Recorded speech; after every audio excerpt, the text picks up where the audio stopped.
when I auditioned for the show, I actually auditioned for Spencer. But when did you first have to make out with her, and did you use tongue? No, I didn't use tongue. I would have popped it in, but she kind of seemed unwilling. No, I'm just kidding. When you walk into a crime scene, you behave as though you're stepping into a minefield. So did you feel that you were a little more fluid at the time of the show? And are you fluid now? Keegan told me that everyone was making out in real life. Time out. I'm still here, bitches, and I know everything.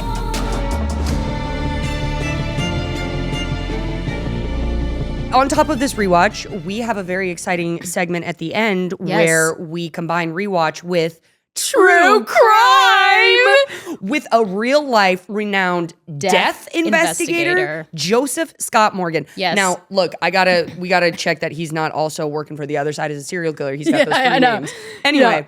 We never know, and apparently death investigators can become serial killers. So we gotta make sure that we talk to him from afar. No, just kidding, Joseph. He's amazing. So I'm excited. We're gonna rewatch the show together. We're gonna talk about everything. We're gonna get deep and vulnerable and talk about all the things, and then also try to figure out how not to get murdered. 100%. Lindsey. What are we doing here? I don't even know. How did you land us here? You manifested this. I manifested that we were going to do a Pretty Little Liars podcast, and you are here braless and all. I am super braless right now. All right, so like, where's your bra? My period's heading over, and so these globes are so heavy right now. Oh my goodness! And so I just like I was sitting here, I was like, crap, I should put one on because my tendency is to like do this just to touch your boobs. Well, also just like I'm fighting gravity with that. It makes me feel. But do you somehow, care? Do you care that they're like where they are right now? I feel like they're a little uncomfortable because I do just want to go like this, but I won't. Listen, you know? If you have to get them out for ratings, then you just have to do what you have to do. You're wearing your period undies, though. Oh my God, you're gonna bring that up too. Yeah. I am wearing my period undies. You're just gonna free bleed today. You got me sweating already. Do you know what's weird is I don't think that people actually understand that this is who we are in like real life, because we're these side characters that, you know, people think are either assholes or really mean in real life or sort of not really part of the plot. Right. So I'm just like, to have a show that's just us to talk about all the gossip of the show, I think it's just genius. It's so cool. And you and I have always had like a very cool connection from the start. Yeah. I remember just always thinking that you were just such this energetic ball of life. And then I was lying to you. I knew you through your daughter. Like she came to set, and that was right during the time that you had her. I gave birth on that show. Yeah. So anyway, I'm just really glad to be sitting here across from you. Like I think we kind of had some similar experiences as peripheral characters. Yeah. Yeah. So. You know the pilot? So the pilot, I was actually, when I auditioned for the show for Pretty Little Liars, I actually auditioned for Spencer. I don't know if you know that. No. Yeah. I auditioned for Spencer, and I actually told Marlene King in the room that the show was, that my audition was so bad that she should fire me. Babe. I know. I was like, this is the worst audition I've ever given. I need you to I need you to like not cast me right now. If you hired me, you should fire me. Oh, I know. And she thought it was funny. She thought it was like this kind of like hidden sort of joke that I was giving. And I was like, no, it was actually so bad. I called my husband, who was my boyfriend at the time, and I said to him, I don't ever want to be an actor ever again. No, I know. What are those that you walked out from? I know. And then they're like, you've got the job of this girl that like doesn't talk at all in the pilot. And you're like, what? Maybe I am better than I thought I was. Maybe they do want me. Maybe I am really special. Oh my gosh, I love that. But the show was really successful kind of by the time you got on the show, right? Oh yeah. Y'all were set sail. And I came in, I was a character that wasn't in the books originally. Right. Totally written in, through the minds of Marlene and Oliver and company. Do you remember your first day? I do. I do remember my first day because I was supposed to be in the car smooching on Shay Mitchell in like this car scene. Yeah. That was your first scene? No. Wait. No, I'm sorry. I was missing. My first was in the pool with her. Okay, kissing, making out? No. Okay. Competing. Okay, teammates. That's right. Yeah. Right? Because were you a swimmer in your life? No. You're like, I can't swim. I can't swim in my life. But they gave us lessons. They gave us swim lessons. Okay. And Shay was always so much faster than me. Yeah. Is she longer? No. Nope. We are no. literally the exact same size. Yeah. And she was just always a little bit more competitive. She just has this edge where like she just wants it. You know what I mean? Yeah, yeah. And so, yeah. But when did you first have to make out with her, and did you use tongue? No, I didn't use tongue. Did you I actually ever didn't use think tongue? that my character would be into that. I would have popped it in, but she kind of seemed unwilling. No, I'm just kidding. I You're just would like, have. just kidding, but no, for I real. would have, just like in other makeouts that you do. Sometimes you like pop tongue in there if you guys are hooking up behind the scenes. But no, I didn't. I never popped it in for Shay. I actually was very much like wanted to be very sacred about the role I was playing because Yeah. I was really confused about my own sexual identity at the time that Interesting. I thought I can't portray this as like a jokey anything. You know what I Yeah, mean? Like, yeah. but personally, now that I go back to it, but I was so locked in that headspace of like doing this character justice that I. So did you feel that you were a little more fluid at the time of the show? And are you fluid now? I guest on this show. You're more than welcome to ask me the same Oh question. my God. I love that. Well, no, let me go back. Did you ever use tongue? Have you ever used tongue? I used tongue once, and he used it, Oh, but I wasn't unaccepting of it. oh, okay. I was like, it's a job. I mean, and so I didn't make a scene. right, Like, I could have said something to him afterwards, but I Right. didn't. right. But that was probably the only time. But then when I had some people on, Oh, so it was without your consent. it was without my consent. Okay. Yeah. I do think that you should talk to somebody before you're going to do Stick your that. tongue. I feel like now there are like people because people who listen who aren't actresses, they have people now who actually walk through the whole thing with you. Like, this is where you can touch An someone's intimacy shoulder. coordinator? Yes. We didn't have none of that. We didn't have any We've of that. never had any of that. No, but they Is do that- now. Is that like a 2020 guideline thing? They do now. You're like, I need to be more makeup scenes on set. Like, please. yeah. No. Um, But yeah, so they do that now. But no, I'd never had anyone. I thought you weren't supposed to put your tongue in. I think just for hygiene purposes. You don't even want to do that in Yeah. real life all the time. Yeah. But I think some people do. Keegan told me that everyone was making out in real life. Time out. We have to get to this first episode recap, but the juice here, I know. I want to know who everybody was making out with because I know they used to follow around each other and like run around. Like everybody used to be like, just like it is on a set. I think that there are a few of the cast sleeping together. Don't you? Oh, you're like, I wasn't privy to that information. I wasn't privy to that information because I really was like, I think they thought I was a real loser. Oh my God. Because, Oh my God. I mean, I didn't give him much contrary, like, Because evidence you're like, at that because I point. was a loser. Did you, like, why? I liked I you. was like on drugs, super withdrawn. They were all like, ba-da-da, You were like, ba-da-da, stay ba-da. away from that chick with the Right? bob, the red bob. I remember even the PA used to make fun of me. What's his name? What's his Kyle? name?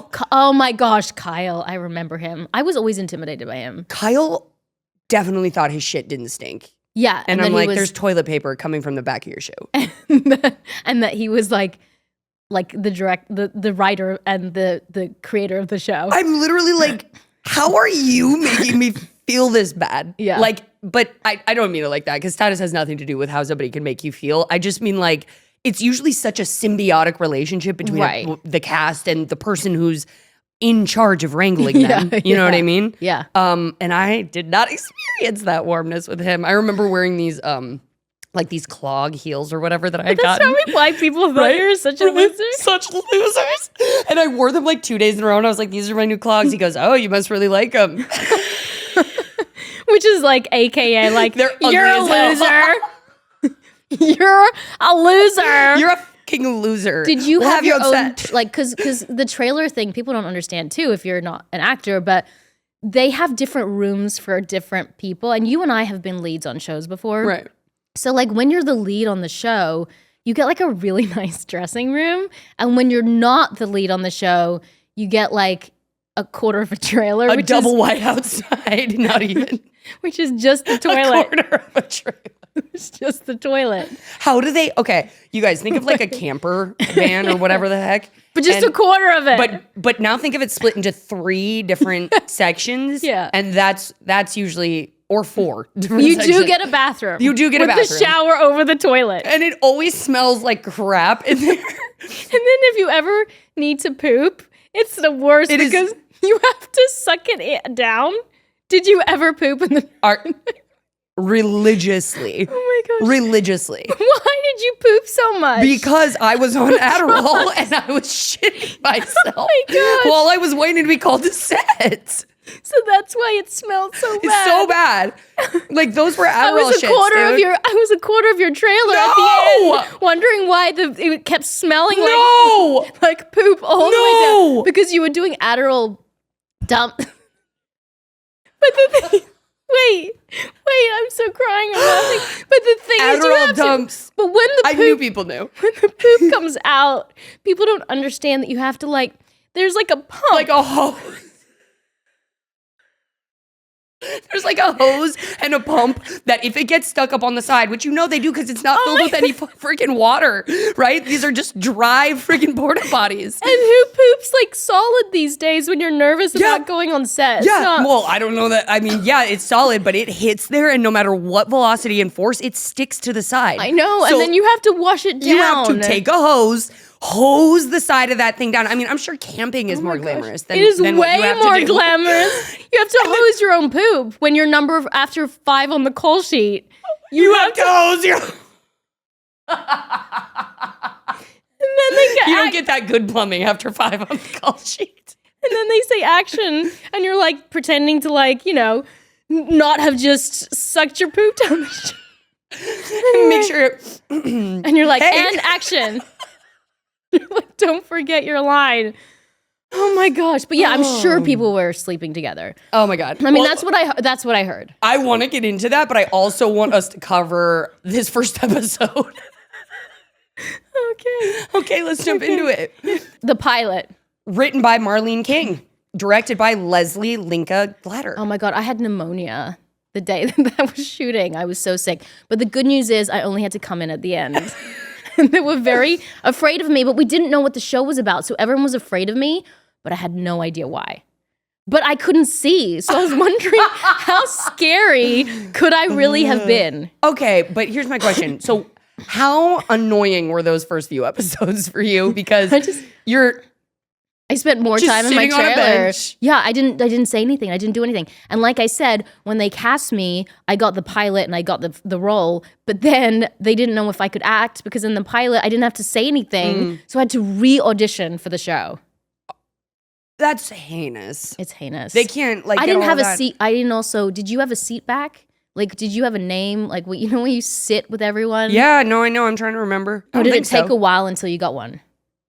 Thank you to Lumen for sponsoring this episode of Pretty Little Liars True Crime. What is Lumen? Well, I'm very glad you asked. Lumen is the world's first handheld metabolic coach. It's a device that measures your metabolism through your breath. And on the app, it lets you know if you're burning fat or carbs and gives you tailored guidance to improve your nutrition, workouts, sleep, and even stress management. All you have to do is breathe into your Lumen first thing in the morning, and you'll know what's going on with your metabolism. Then, Lumen will give you a personalized nutrition plan for that day based on your measurements. So I downloaded the Lumen app and I found that I am burning more carbs than I should be, and that my first day of my personalized nutrition program should be a low carb day. Hard to hear, but necessary if I don't want bad habits to turn into really bad news down the line. One of the things I always wonder is how effective my workouts are for my body. Well, wonder no more. My metabolism sets the pace for my nutrition and workouts, a tailor-made program just for me. So, if you want to take the next step in improving your health, go to lumen.me/liars to get 15% off your Lumen. That is lumen.me/liars for 15% off your purchase. But I think it took a while. My point of saying that is I actually like never think I got one. in the beginning, I don't think I really felt that part of it. Which is crazy because you were there from the pilot. And Yeah, there but I wa- was a guest star. But there was such, like, you were a very big plot in those first 5 episodes. I mean, Yeah. the Jenna thing, that's the first like scandal Yeah. that you find out about as like as one of the hints, you know? Yeah. Yeah. But I had no idea. So I was a guest star, and I was supposed to be dead after the first season. It's in the books. I die. I know. So I thought it was just going to be for a second. Like, I thought it was just going to be for a minute. But going back to the pilot, what do you think about, so obviously everyone's watched the show. What do you think about the whole Ezra Arya thing, meeting in the bar? Well, let's get to that. So I just want to like lay down this really quick. So here we go. We open on a dark and stormy night in Rosewood, Pennsylvania. We have 30 pages of this pilot. Yeah, we do. But I'm gonna go fast. Okay, we introduce the girls, Arya, Hannah, and Spencer. They're drinking, they're hanging out. There's a powder outage. The barn door freaking swings open. The girls are terrified. They huddle together. Okay, that first huddle, and they move towards the door as one. All right. Then suddenly Allie pops into frame. That's our first jump scare. Hannah asks if Allie's downloaded the new Beyonce album. She says not yet. Emily chimes in, I love her new video. Maybe a little too much, Em. What? That's what Allie says back to her. And then Allie says, friends share secrets. That's what keeps us close. They pass around a communal drink. Ew, mono. Everyone passes out. Arya wakes up. She wakes Em. And then Hannah and Spencer and Allie are missing. Spencer walks up from the outside. She's gone. She's referencing Allie. She thinks she heard a scream. Newspaper hits. Photo of Allie. She's still missing 1 year later. We pick up on Arya staring in the mirror. Enter her mom, Ella. Holly Marie Combs. It's weird to be home, she says. We were gone for a year sabbatical for your dad. It's the 1 year anniversary of Allie's appearance. Yeah. First of all, I just said appearance. In Iceland. Yeah, in Iceland. Like, what were you doing there, sir? Exactly. You have no skills that would qualify yourself in Iceland. And then what? Hannah shoplifts. We see Hannah shoplifting, which is like gives an indication of like what kind of character she is. Yeah. I actually love the relationship between Hannah and her mom. I think as I haven't come from a separated, divorced family, but I think it was really great for the writers to have that relationship in there. I love and I just think that there's like this understanding that they have to have each other's backs because they're all that each other has. Yep. And I just love that relationship. Then Arya meets Mr. Fitz in the bar. They end up making out really, really soon into it. And firstly, like if he's supposed to be, how old is Mr. Fitz supposed to be? Well, you just graduated from college? So he's 22. Okay.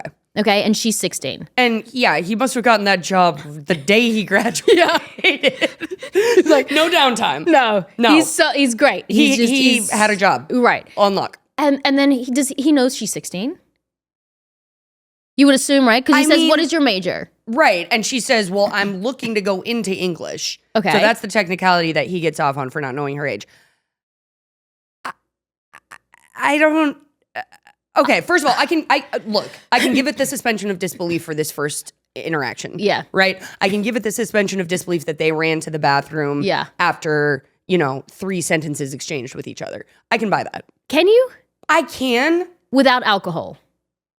He was drinking, right? She wasn't. Right. Okay, sure. Fine. I'll the disbelief is there and I get that. I just don't know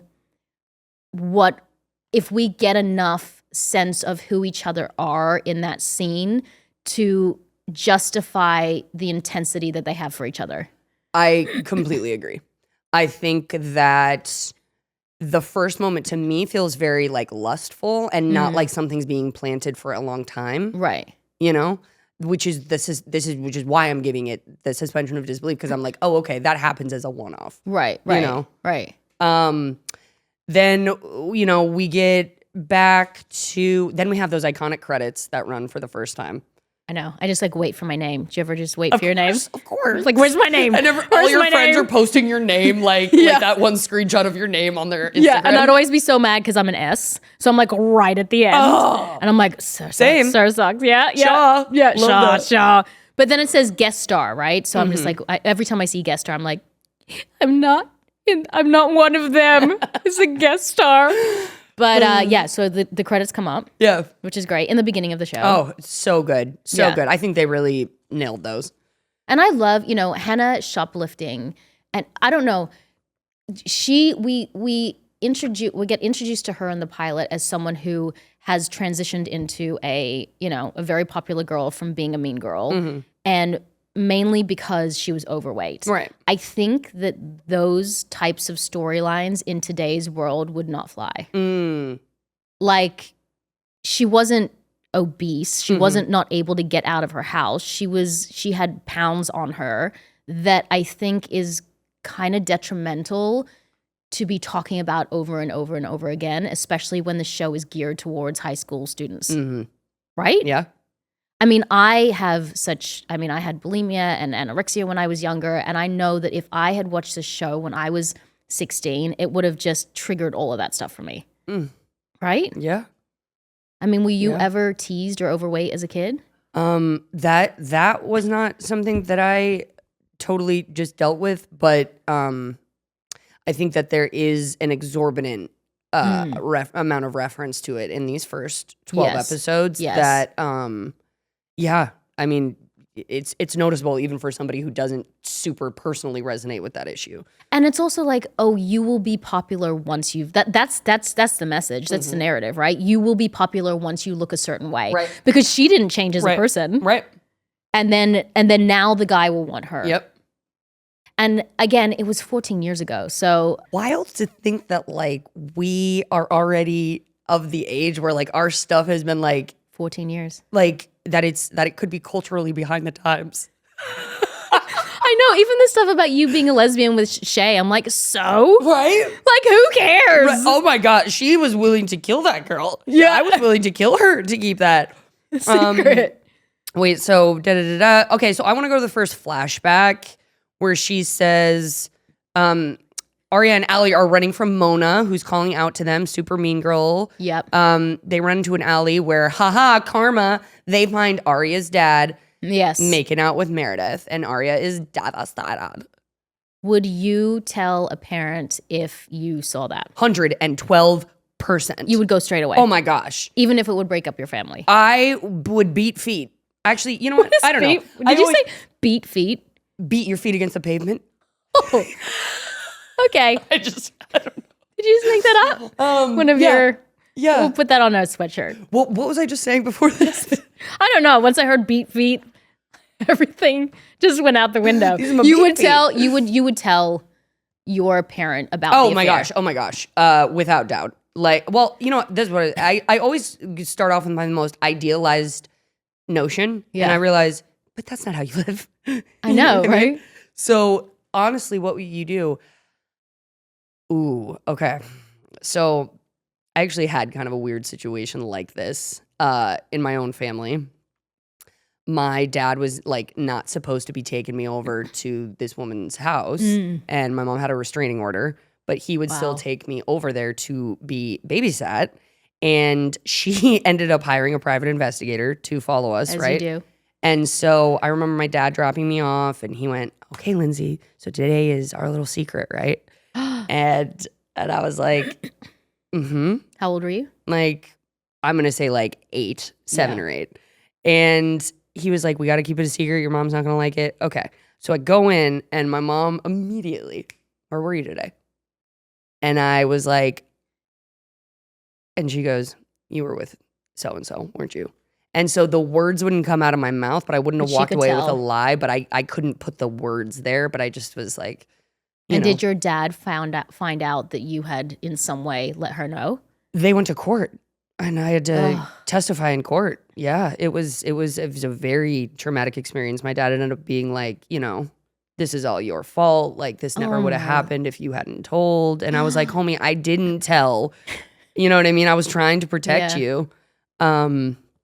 But yeah, so I guess like when I think about it, you know, I don't think I would have been able to keep it from her. You know what I mean? Yeah. Like, anyway, so That's what about a whole bag of shit. past, Yeah, right? past trauma. Right? And feeling like you were responsible for other people's like demise. Right. But I feel like now I feel like I could use my voice if like I needed to, not that I'm of an age or an ilk now that anything would be that serious with my parents, but it's like, I don't know if I would tell. I really don't know. I've never been put in a situation like that to ever really have to keep a secret. The problem is I have like verbal diarrhea. So like, and that's because when I get anxious, I talk too much. Hence why I'm on a show spilling the juice. The juice and the gossip. So for me, I feel like I would try not to tell, but I don't think it's in my makeup. Right. I think it would just be something that I would do. Right. But yeah, I think it was a really good plot twist. And then at the end of near the end of the episode, the detective comes to Hannah's house. That's the thing I had the biggest issue with. Mama's gonna put on some cute titty tops and have sex with you. First of all, how hot is Laura Layton? So That's hot. Laura Layton. Yeah. So hot. Holy moly. Second of all, what? With that storyline? And we're just like, okay. And as Hannah, aren't you like, this is gross. This is awful. What? Her mom looks back at her at one point like, she's like, just don't say anything, and walks upstairs. for a shoplifting charge? For Prada sunglasses? That was so last season. They're like, wait, so she slept with him over Prada sunglasses. Over a shoplifting charge. I Could you not have know. just bought the sunglasses? Isn't that just a misdemeanor? like for- if they were last You opened your season, legs for a misdemeanor. for a couple $100, Yeah. you were willing to get sloppy with it. What would you open your legs for? You're like, just a hot cup of tea at this point. 2 pair of Prada sunglasses. What about you? The latest season of Prada sunglasses. No, I probably wouldn't open my legs for anything, but tax-free if someone was like, here's $300,000 cash, tax-free. I mean, how could you turn that down? Wow, duty-free shop is where I'm going to find you, huh? I mean, someone once said 300,000 is not a lot. I'm like, how long does it really take? Like, it's really not that long. I couldn't because I'm married, and we like him. But take that. But I would give him staple out. 20%.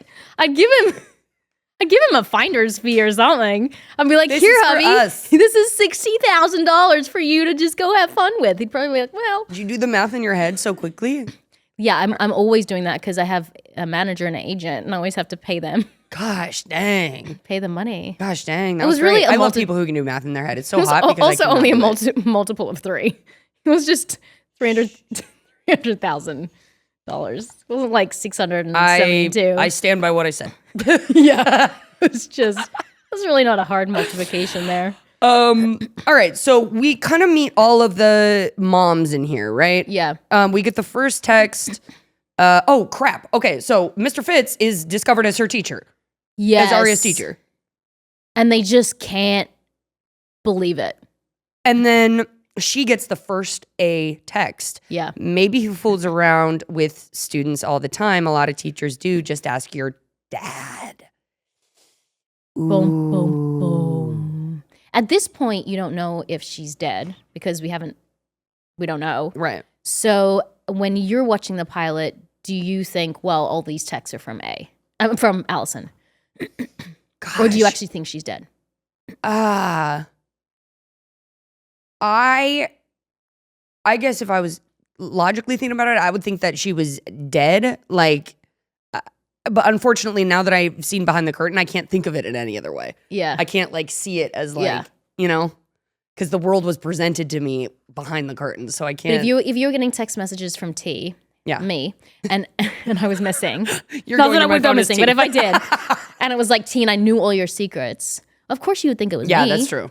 That's Like, true. Who, that she who knew all else the would you think secrets. it would be from? Yeah, you're right. You're right. I guess the odds of anybody knowing anything. Yeah, and then when Shay finds out first, which is Emily, she finds out that Allison is in fact dead. What did you think about that whole scene? Was it like, did you feel like it needed more build-up? Did you feel like there needed to be more tears, more hysteria? Well, More first of all, shock. I just want to say how do you hear Shay's accent in the About? host? House? House? My accent comes out of it. Yeah. She I hear her deep in that. I never heard it working with her, so it's just so funny. Well, we're introduced to her mom, Nia Peoples, beautiful, great. So when anyway, I just went back there. I know. It's like, we've got 2 minutes. Let's get to the end let of me the fast episode. forward. I thought it was a great plot twist. I loved that they found her body. That was so interesting. It threw everything off kilter. Then to keep getting the messages. I think all of the girls were sort of all of the girls definitely blossom emotionally. Yeah. You know what I mean? And Yeah. they I actually think Ashley is super dialed in. Yeah. You know what I mean? I didn't know because I didn't have that many scenes with her, but watching her back, I really like her as a character. I do too. Which I didn't expect just being behind the scenes. I completely agree. Like she does have a sensibility to her that makes you like her character. Yeah. And there's a little bit of pain that feels palpable. Yep. Actually more than all the other characters for me. I completely out of everyone, agree. that's the person I care about the most. Which is wild to me because I feel like sometimes behind the scenes, it's just amazing between action and cut, the empathy that you can grow for people and like see in them, you know? Because she was a little bit of aloof, just a colder personality, a little bit, and really intense, really erratic, like always making people laugh, this, that, and other. And to know that like she's the vulnerable spot and the one that I'm drawn into the most right now. Exactly. You know? And her and her mom's relationship too, I really care about. I'm obsessed. More than any of the other relationships on the show.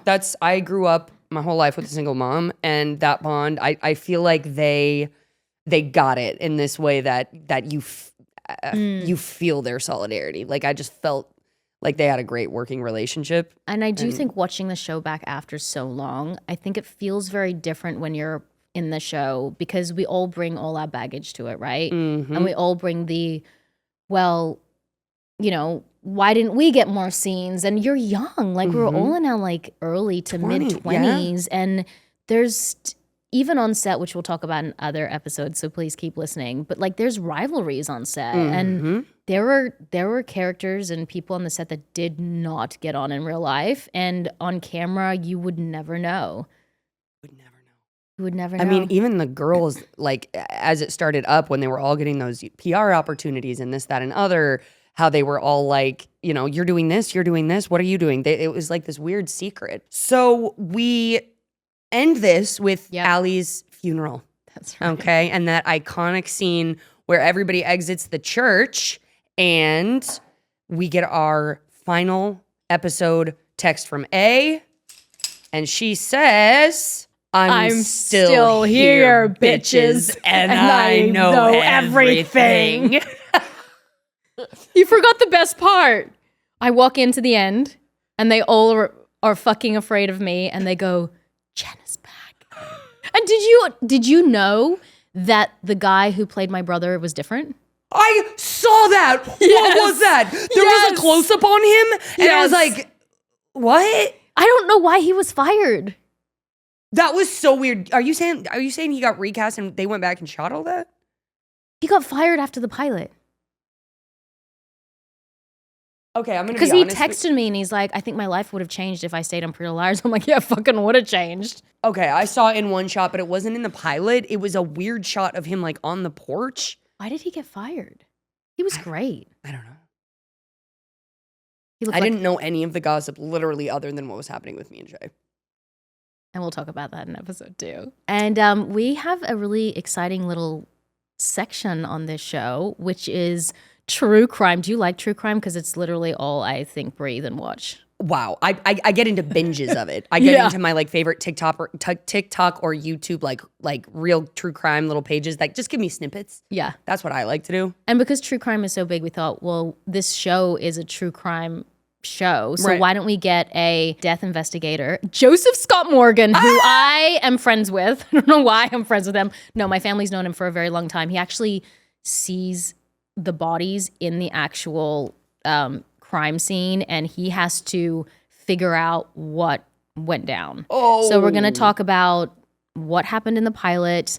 Is there still DNA that's recoverable? Wow. After a year, what would Allie's remains look like? How important the gravesite is, and we're gonna ask him all the questions. And he's got this insane New Orleans accent that is perfect. He's one of those detectives that'd be like, well, you know what? I'm gonna ask him on the thing. New Orleans accent. Yeah. I'm gonna say, have you ever said, in all my 30 years? That's what I want to hear him say. He's gonna be like, I see dead bodies. So every Joseph day. Scott Morgan. Yeah. Yee. Welcome. Welcome. Hey guys, good to be with you. Joseph Scott Thanks Morgan. for inviting me. looking forward to it. Absolutely, man. Hey, quick question. Have you ever considered being a serial killer with the 3-name thing? No, there's no money in it. So there you go. Only glory. Am I right? No. And it's just such a headache. There's no way. No, I couldn't do it. Too much heavy lifting. I've had unfortunately, I've had to investigate many serial crimes over the course of my career. So, wow. But it's not something I ever wanted to seek out as a vocation or an avocation. Right. Before we get into this episode, just a quick question. Is there like a through line of something that serial killers all have in common? I've always wondered that. Is there like something? It's going to be dependent upon what the proclivities are for that particular serial killer. They all have different interests, the things that they're looking for, power and control. You have individuals that like to take trophies. You have individuals that target specific groups. And so there is a through line, and that's one of the tricks to working serialized crime is you have to find that thread that you can kind of grab hold of and pull. And in our world, where you might think pulling a thread is a bad thing if you have a beautiful sweater, but if it's a serial crime, if you can pull the thread, it begins to unravel and the picture becomes clear. And that's the key, is recognition, and try to find out those little seams that you can get into and kind of explore what's going on. Wow. How many of them had 3 names? How many of them have 3? You mean like myself? Yeah. The specific identifier, isn't it? Yeah, it seems like they all do have 3 names. Right? I don't, listen, I can't imagine that necessarily their moms all called them by all 3 names, but I think many a times the media does that in order to separate them out because it's a very distinguishing kind of thing. Right. Unless you've got individuals with hard vowels in their names. I mean, forgive me, hard consonants. Like if you're talking about a Dahmer, he's going to stand alone. John Wayne Gacy, there's another one. But that's three names as well. I wonder if John Wayne Gacy's mom ever called him Johnny or John or Jack. Yeah, I always think of that. I don't know. They were kids at some point. Right? But you have to say the media certainly hung on to that and called him John Wayne Gacy. So, yeah. Oh, wow. I hadn't thought about that. Hopefully I don't have something in my future. Woo! So in the pilot episode, at the end of the pilot, the audience discovers that Allie is in fact murdered or killed. And it's been a year since, she went missing. So is there even any recoverable DNA at that point if her body had been decomposing for a long period of time? Oh, yeah, absolutely. Yeah, most definitely there would be. And specifically, if you're talking from the examination of remains, if you're just solely talking about her remains, you would have, in a case similar to that, you would have recoverable DNA. And you can get it from any number of locations. You can have it from hair, bone, teeth. Sometimes there'll be remnant of blood, any kind of biological sample where you can kind of find that thread, if you will. In this case, we're talking about molecular DNA. And so, yeah, and that goes back to a specific identifier. However, if you have a perpetrator that has had one-on-one contact with an individual, and say, for instance, they shed their own blood, and this got transferred over to the victim, even if they're buried, if their DNA is protected, say, we call it cocooning. If you cocoon a body, like you wrap it up perhaps, that DNA can still be protected. It's not necessarily going to degrade to the point where you won't be able to use it, but that's why we have to be so careful. It seems, and in Allie's case, if you begin to think about, a remain that is underneath a gazebo, for instance, it's kind of a protected area. If the body is protected, we have to continue to protect the body once we've exhumed the body from that site, and we can get the body back to the lab to do a thorough examination. Wow. So in transit, you got to make sure all that DNA is still intact and... Yeah. And that's the cool thing about it. The world that we're in now with DNA, I tell my students that, look, it's not like old days, where guys would walk into a scene and they're actually smoking a cigarette when they're working the scene. You have to approach any kind of crime scene now as if you are stepping into a sterile surgical suite. Yeah. And you have to understand that at a molecular level, you're introducing yourself into this otherwise pristine environment. And there's an old theory by a guy that, this is pretty amazing, by a guy named Edmond Lacard, and he lived in Lyon, France, and he established the first crime lab in the world. And he came up with an old construct, and it still applies today, even with digital forensics. And it's called Lacard's exchange principle. And so what it says is this: any contact leaves a trace. So that means that just you guys sitting in the studio right now, if you guys brush up against one another, if you touch or handle some object, you're transferring that bit of DNA or that bit of trace evidence one from another. Anything that you bring from your home or from your car, that transfers into the environment. So that's the reason that when you see crime scene investigators out at crime scenes and they're dressed in, some people call them bunny suits, the Tyvek suits, the white suits, that's one of the reasons they do that, because you're shedding hair. You're shedding your own hair, even as an investigator. And look, lotion companies, people like, I don't know, can we say Jergens? I don't know. People like this, they've made millions and millions by convincing us that we need to protect our skin, right? Thousands of dead skin cells every day. And that gets into another area of DNA, what's called touch DNA. So you're losing dead skin cells all of the time, and they can fall. They can fall onto bodies. They can fall onto surfaces, other objects. You never know what you're going to leave behind. Wow. So how do you not leave your DNA? Like, it's almost impossible not to nowadays. So then does that mean you'll always, there's so many killers that aren't caught. So what are they doing that, like, how are they not leaving their DNA? Well, okay, here's the problem. If you've got environmental factors, say for instance you've got a body that's outside, you're contending with rain, wind, even barometric pressure can play a role in changes that go on. Direct sunlight can play a role. Say a biological sample is very fragile in that sense. If you superheat it, you can degrade it really, really quickly. But the biggest destructive agent are those of us that go out to scenes and process. That's why it's so important that we try to emphasize all the time with investigators. You need to handle this.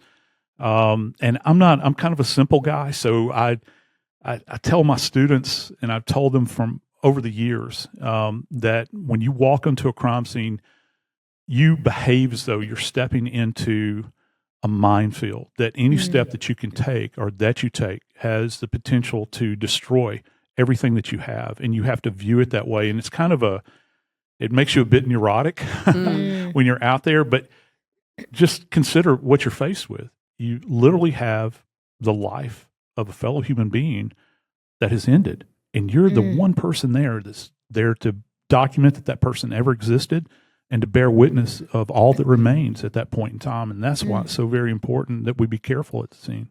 I love that phrase, bear witness. It's so important. I love that you used that, because you are essentially there, as this like last respectful transition, to the place they'll be forever.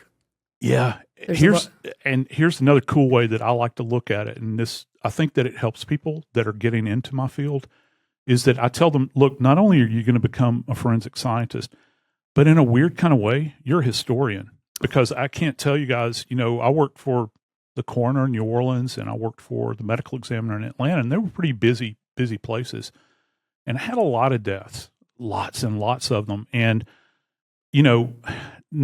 not every death makes the news. Matter of fact, the majority of them don't. And when you go out to interpret what the dead are trying to tell you, you might be the only person that has ever made note that this person ever existed. So it's a real honor to be in that space in a weird kind of way, because you're marking that moment in time. Not everybody's Julius Caesar or Cleopatra, right? We've got tons of documents, relative to the fact that they existed, how they died, all those sorts of things. But just for the average person out on the street, not, if it's not some over the top death or homicide, they're not even going to make it into the news cycle. And even really horrible homicides only make it through 2 or 3 turns of the news cycle most of the time. So the person that documents that individual's life, it honors them to a great degree. And I think that's very important.